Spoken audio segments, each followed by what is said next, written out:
Bonjour, on entend souvent ou on peut lire que l'employeur serait responsable de la compétence du salarié. Alors au plan juridique, c'est une erreur, c'est pas exactement comme ça que se passent les choses. Reprenons. L'employeur a une obligation d'adapter les salariés à l'évolution de leurs emplois. C'est une obligation qui est née de la jurisprudence en 92, que la loi a repris à l'occasion des lois sur les 35 heures d'Aubry en 1998. Qu'est-ce que ça signifie ? Ça signifie que si l'organisation du travail évolue, l'entreprise qui doit exécuter le contrat de bonne foi ne doit pas placer le salarié en situation d'échec. Elle doit donc lui donner les moyens de suivre cette évolution. Et vous voyez que la responsabilité de l'employeur est sur l'organisation du travail, son évolution, et que si je mets des moyens à disposition du salarié, donc je lui permets de s'adapter, je lui laisse du temps, je le forme.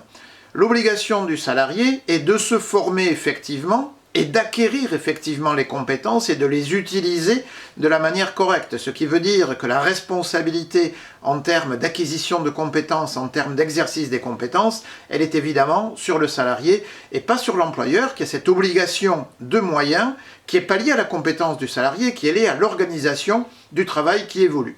Deuxième obligation, l'obligation d'employabilité. Deux déclinaisons. Les entretiens professionnels et une formation au moins tous les 6 ans.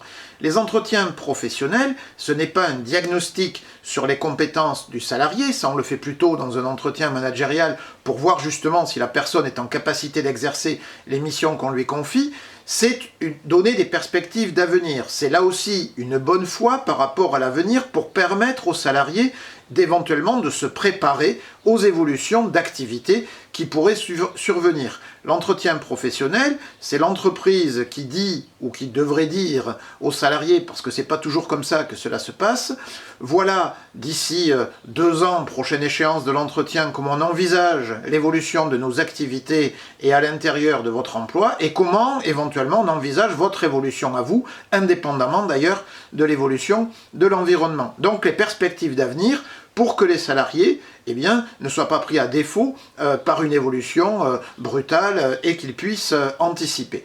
Deuxième chose, une formation tous les 6 ans.